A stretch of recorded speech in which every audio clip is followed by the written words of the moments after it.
answering some questions.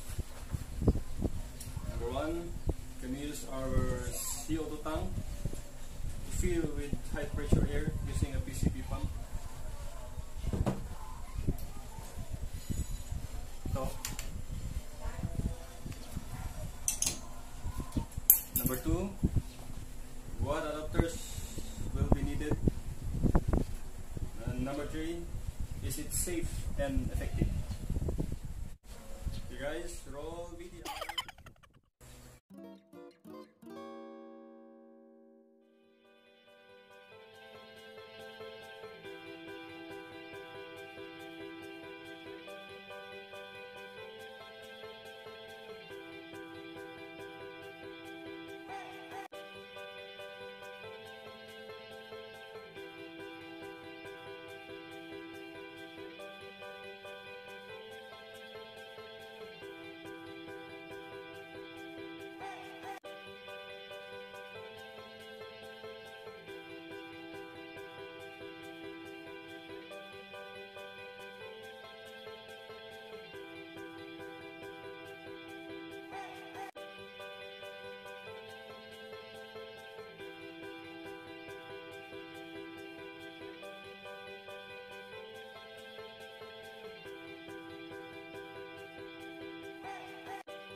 target natin kanina guys.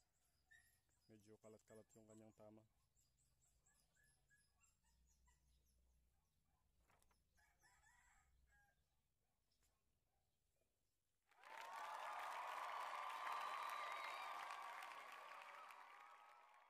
Okay guys,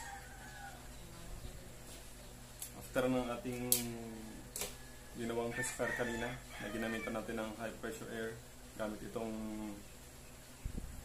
CO2 tank na kinargahan natin gamit ang PCP pump.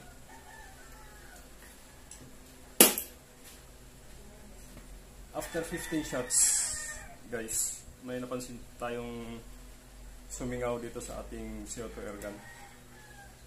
So, chinek natin.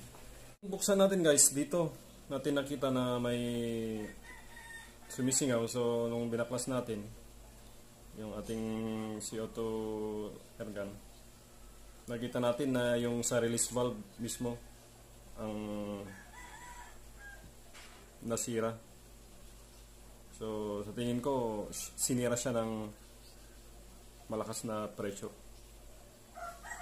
Kasi, yun nga guys, wala siyang regulator. Kaya, uncontrolled yung kanyang pressure. Dahilan para masira yung release valve.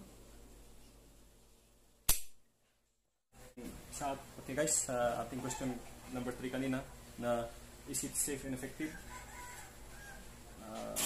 Masasabi ko ay it's not safe guys. Why? Because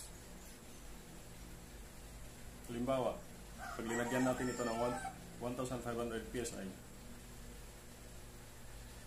pag refill natin sa ating airgun, matatransfer doon yung amount ng pressure galing dito. So,